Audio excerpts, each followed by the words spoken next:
Bruxelles, février 1988. Naissance. L'horizon clos de mes paupières gonflées éclate soudain sous des cris et des coups. Et mes yeux rassurés accouchent de larmes superbes, belles, où s'inscrit déjà dans le reflet de nacre le voyage éternel que tu m'as commencé. Naissance, d'un rien surgit le tout, du tout qu'adviendra-t-il ?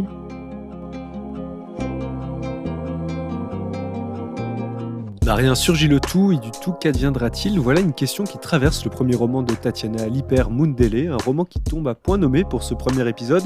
Et pour cause, ce récit se déroule en grande partie dans le métro bruxellois et nous plonge dans une Bruxelles aux frontières invisibles. Kava, une jeune adolescente de 14 ans, explore de station en station, croisant la route des bandes urbaines qui les habitent et qui, pendant les 2 années qui suivront leur rencontre, deviendront une partie de sa réalité. Aujourd'hui, c'est dans un café de la station de métro Stockel que tout commence, où nous rencontrons Tatiana Liper qui nous présente ce premier roman autobiographique. Mundele, c'est l'histoire d'Ava. C'est donc effectivement une adolescente de 14 ans dont le monde s'écroule au divorce de ses parents. Et donc là, effectivement, elle va tenter de se retrouver dans la rue, dans les métros. En fait, elle va rechercher la chaleur de son foyer qu'elle a perdue dans la rue. Et à travers ces bandes, elle va retrouver en fait une sensation de famille, un petit peu comme une meute, comme si elle retrouvait la chaleur qui lui manquait. Et à travers ce roman, j'ai voulu explorer cette quête de soi, mais aussi la quête d'identité qui traverse beaucoup d'adolescents à cet âge-là. Qui je suis, à quel groupe j'appartiens, et pour ensuite pouvoir se construire et grandir. Et on va le voir tout au long de ce livre, justement, cette exploration de soi passe par une exploration de la ville, une exploration du métro notamment. Alors c'est un livre, je pense, qui se base pas mal sur des faits autobiographiques. Qu'est-ce qui vous a non seulement inspiré, mais aussi poussé à raconter cette partie de votre vie ? Alors déjà, d'abord, c'était une prise de conscience personnelle où je me suis rendu compte d'abord que j'avais oublié certaines bribes de mon passé et j'ai eu envie d'abord, moi personnellement, d'essayer de comprendre ce qui s'était passé à cette époque. Et donc j'ai commencé à écrire pour me souvenir et en écrivant, j'ai eu envie d'explorer plus profondément justement toutes les questions de l'identité. Et au cours de l'écriture, je me suis dit, ce roman pourra peut-être parler à d'autres jeunes. Donc c'est pour ça vraiment que j'ai voulu aller vers le roman, m'éloigner un petit peu du personnage pour pouvoir aborder des thèmes que je n'aurais pas spécialement abordés si j'avais parlé que de l'expérience d'Ava. Donc là, j'essaie de parler un peu d'autres thèmes. Et donc moi, mon espoir avec ce roman, c'est qu'il puisse être lu par des personnes à qui il pourra parler, inspirer. Donc principalement, pas principalement, mais j'espère que des jeunes ou des jeunes adultes, des ados, des jeunes adultes pourront peut-être y trouver une sorte de réconfort. Et quand on écrit un tel livre, comment est-ce qu'on décide de faire rentrer la fiction finalement dans l'écriture ? Est-ce que vous êtes mis des barrières aussi ? En fait, pour être tout à fait honnête, les faits vraiment, les facts, c'est très difficile d'inventer ce qu'il y a dans ce roman. Donc la majorité des faits sont réels. Là où la fiction est rentrée, c'est plutôt dans le schéma narratif, comment j'ai assemblé les choses, comment elles s'imbriquent les unes avec les autres, et surtout sur la fin, pour pouvoir terminer cette histoire avec une réflexion. En fait, à la fin de cette histoire, c'est là où il y a eu où j'ai principalement utilisé la fiction. Mais les faits très, très réels que les gens aiment bien savoir. Alors, est-ce que ça s'est vraiment passé ? Un petit scoop pour vous, la majorité, oui, c'est réel. Ce que j'ai décidé d'écrire, j'ai pas mis de barrière, mais par contre, il y a des choses que j'ai pas écrites dans ce roman. Des choses que ça allait trop.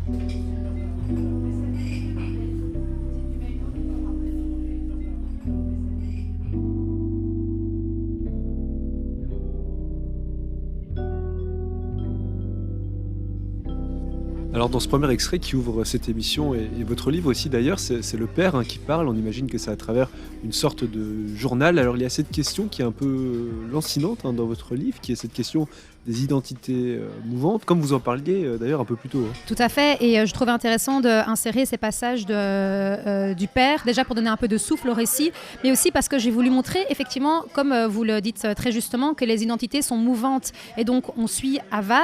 À travers le texte du père, on voit aussi une autre part d'Ava. Et puis après, on va avoir la Ava qui va se confronter à d'autres personnes. Et finalement, ce que j'ai voulu montrer à travers ce roman, c'est qu'on est fait de toutes les personnes qu'on rencontre. On est fait, à l'intérieur de nous, il y a toutes les rencontres qu'on a pu faire.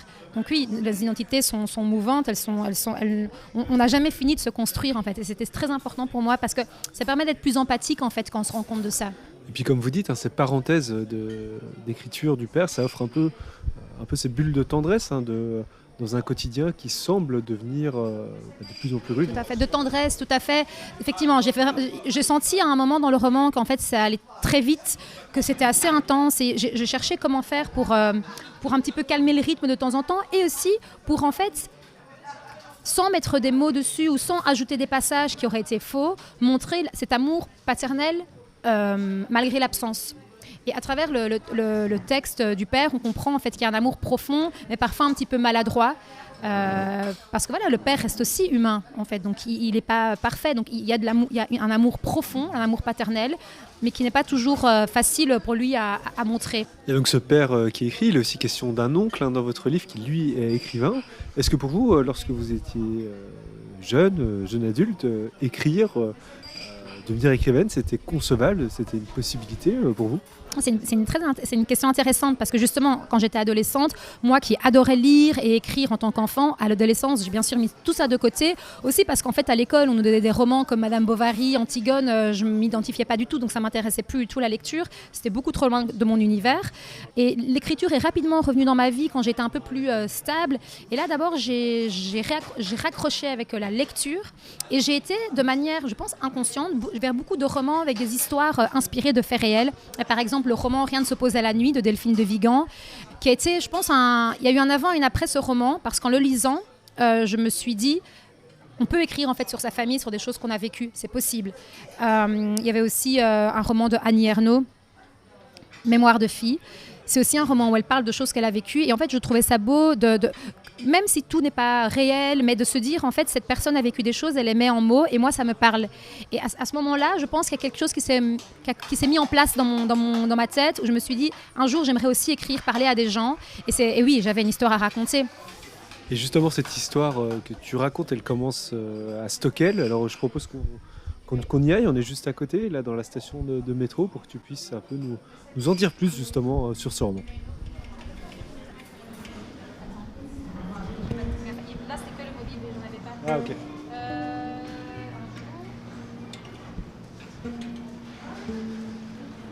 Voilà.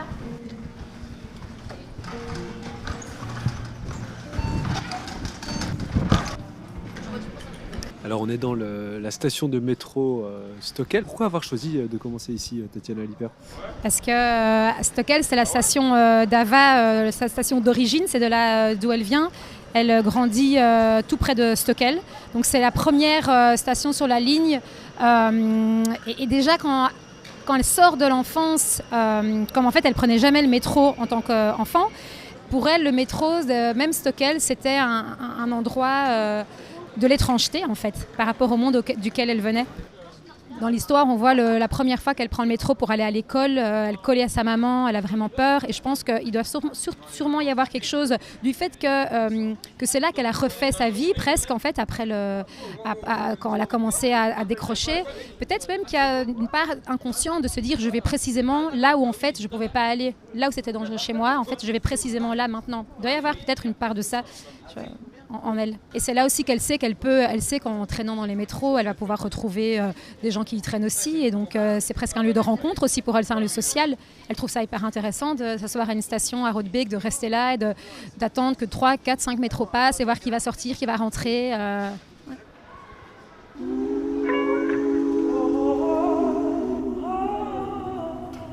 Le voyant lumineux sur le panneau annonce l'arrivée imminente du métro.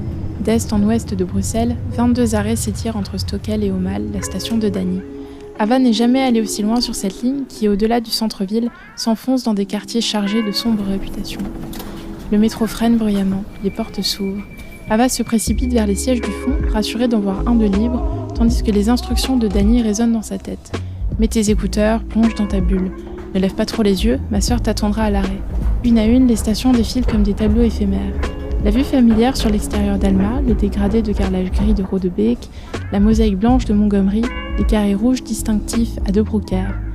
La musique offre à Ava un refuge temporaire, un moyen de calmer son anxiété et de réfréner son excitation à l'idée de traverser cette frontière à la fois territoriale et inférieure. À Sainte-Catherine, Ava se redresse et ajuste ses écouteurs, mais la mélodie s'évanouit peu à peu dans ses oreilles, laissant insidieusement place à l'angoisse. Le wagon presque vide accentue son isolement. Pour se rassurer, elle examine l'itinéraire qui lui reste à parcourir. Comte de Flandre, Étang Noir, Baie et Kent, Gare de l'Ouest, Jacques Brel, Aumale. 6 stations dont les murs lui sont étrangers, mais dont elle connaît précisément les bandes rivales qui leur sont associées.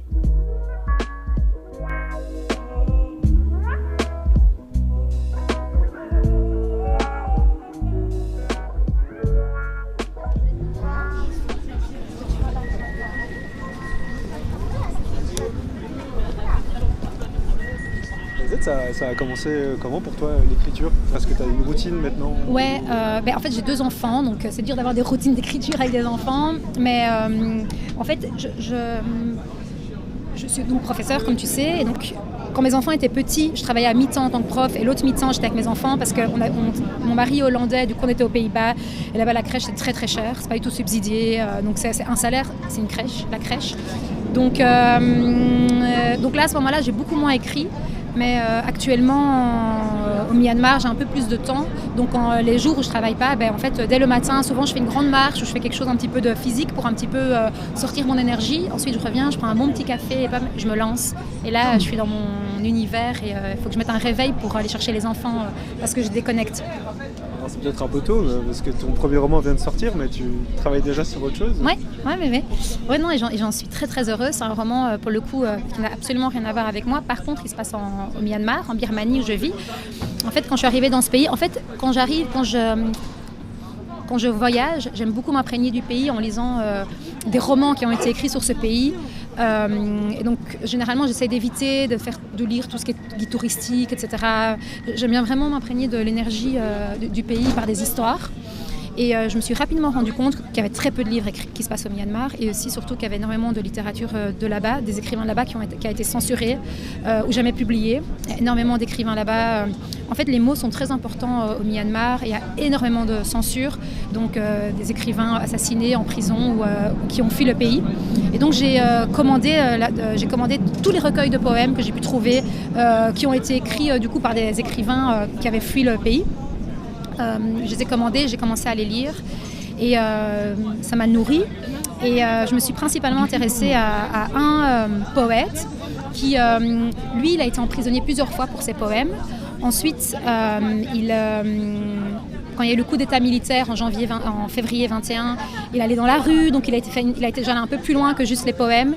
Et finalement, il s'est rendu compte que malheureusement les mots ne seraient pas assez cette fois-ci. Et donc il est parti dans la jungle et il est devenu, il a créé sa propre guérilla contre la junte militaire. Et je ne vais pas parler de lui, mais je m'inspire un peu de tout ce mouvement pour parler. Ce que j'aimerais écrire, c'est... non, c'est ça, il faut ajouter qu'il y a énormément de jeunes de la génération Z qui ont donc connu un Myanmar ouvert, qui rejoignent tous ces groupes de guérillas dans la jungle, parce qu'en fait, ça fait plus de 100 ans que ce pays est sous dictature, mais cette fois-ci, la jeunesse veut plus laisser faire.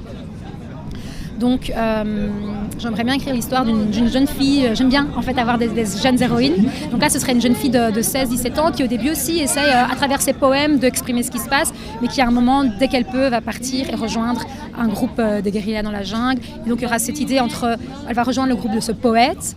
Et donc, il va y avoir un mélange entre les mots, les armes, la censure, voilà. Donc tout un programme. Donc là, je suis en pleine période de recherche. J'ai déjà tout mon fil narratif, enfin mon fil rouge. Mais maintenant, il faut principalement faire des recherches. Je parle avec beaucoup de gens, mais je dois aussi faire un petit peu attention parce que les gens avec qui je parle, il y a beaucoup de... Les gens qui t'espionnent, intelligence. Ouais, il y a énormément d'agents et les personnes qui ont des choses à dire, les agents secrets, les agents secrets pour la junte le savent. Donc on me dit aussi qu'il faut quand même que je fasse attention à où je vais, avec qui je parle. Et en fait, c'est marrant parce que en parlant, je me rends compte que quand on me dit fais attention, ça me donne encore plus envie d'y aller parce que j'ai envie de dire ils veulent pas que j'en parle, je vais en parler. Et c'est marrant parce que je retrouvais un peu de la Hava qui en fait je peux pas y aller, j'y vais. Et c'est marrant. Ouais.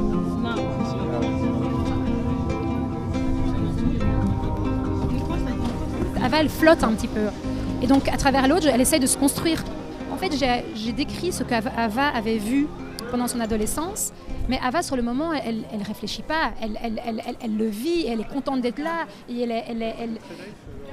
un côté naïf et où elle réfléchit pas, elle va vers ce qui l'attire et là où elle se sent bien. Et c'est sûr qu'aujourd'hui, ben oui, je vis pas du tout dans cette communauté, mais par exemple, quand je suis à Bruxelles, que je prends le métro, que je passe par Matongué, en fait, je reconnais plein de choses que j'ai vécues avec Dany, etc. Et j'ai énormément de tendresse pour cette période. Et c'est quelque chose qui fait justement partie de moi, qui est au fond de moi, même si ça ne se voit pas.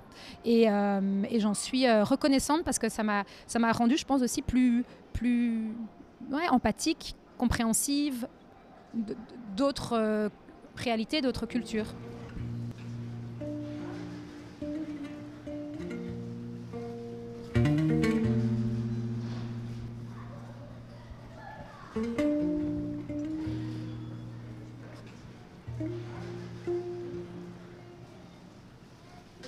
Quand j'ai voulu écrire le passage où Ava retourne à Aumale, je me suis dit il faut que je refasse tout ce trajet de métro. Donc c'était il y a environ 1 an et demi, 2 ans je pense, c'était en été. Donc ça devait être il y a 1 an et demi. Et j'ai refait ce trajet, j'ai fait Stockel-Aumale. Et en fait, il faisait beau, c'était la journée. Et en fait, je me suis dit, c'est des endroits où Ava était terrorisée. Et où en fait, moi, j'étais assise et je profitais de ce que je voyais autour de moi. Donc même si aujourd'hui, ces arrêts n'ont pas tous très bonne réputation, je me sentais bien et je me disais, c'est fou parce que le même lieu peut représenter des choses tellement différentes. Et donc là, en l'occurrence, ce même métro qui la terrorisait, aujourd'hui, elle le voit presque comme un moment où elle peut rester assise, peut-être lire un petit livre tranquillement, observer les gens. Et donc c'est beau parce que ça montre aussi comment l'évolution. Et voilà.